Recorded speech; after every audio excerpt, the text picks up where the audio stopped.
অনেক ছোট থাকাতে আব্বা তার কোলে করে নিয়ে গিয়ে আমাকে কোলে করে নিয়ে গিয়ে বলছে, হুজুর একটু দোয়া করে দিয়েন আমার সন্তানটাকে যেন বক্তা হয়। কোরআনের পাখিটা আমাকে একটা ফু দিয়েছিলেন, মনে হয় আল্লাহ রব্বুল আলামিন কবুল করে এই ময়দানে নামিয়েছেন। বড় শখ ছিল, ছোট্টবেলায় দেখেছি আমাদের যখন লালমনিরহাট কালেক্টরেট মাঠে চলে গেছেন, আমার ইচ্ছা ছিল আর একটা বার যদি আল্লাহর কোরআনের পাখিটাকে পাই, যদি জেলখানা থেকে বন্দি কারাগার থেকে বন্দি কুঠরি ঘর থেকে যদি বের হয়ে যায়, একটা বার তিনি হবেন প্রধান বক্তা, আমি হব দ্বিতীয় বক্তা, একসঙ্গে আলোচনা করব এবং মঞ্চে বসে বসে শ্রোতা হয়ে তার একটা ফুল ওয়াজ শুনবো।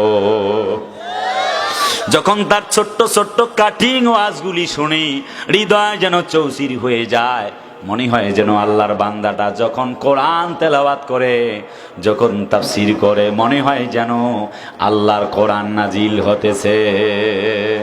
ওয়ানুনাজ্জিলু মিনাল কুরআনি মা হুয়া শিফাউন ওয়া রাহমাতুল লিল মুমিনিন ওয়ালা ইয়াজিদুয যালিমিনা ইল্লা খাসারা।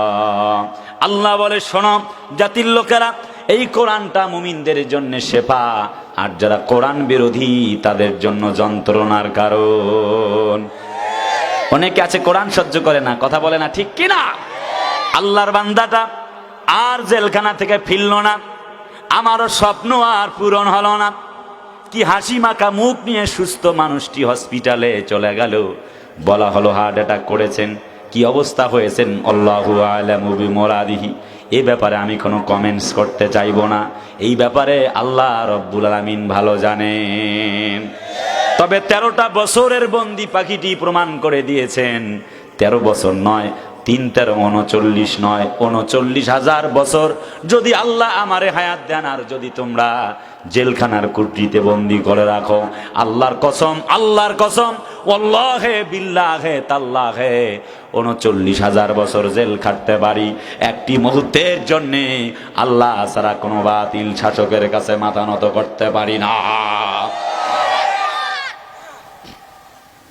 দোয়া করছি রব্বুল আমিন কোরআনের পাখিটাকে জান্নাতের সর্বোচ্চ মাকাম দান করো। একটু গভীর মানা যাক। নবীজির বিরুদ্ধে 3টি ষড়যন্ত্র হয়ে গেল। 1 নাম্বার, আমৃত্যু জেলখানায় বন্দি করো। সাইদি সাহেবের একই মামলা।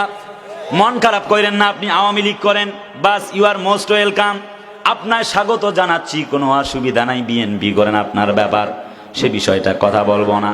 কিন্তু একটা জায়গায় ফিরে আসতে হবে, আল্লাহর পক্ষে আসা লাগবে, কথা বলেন ঠিক কিনা?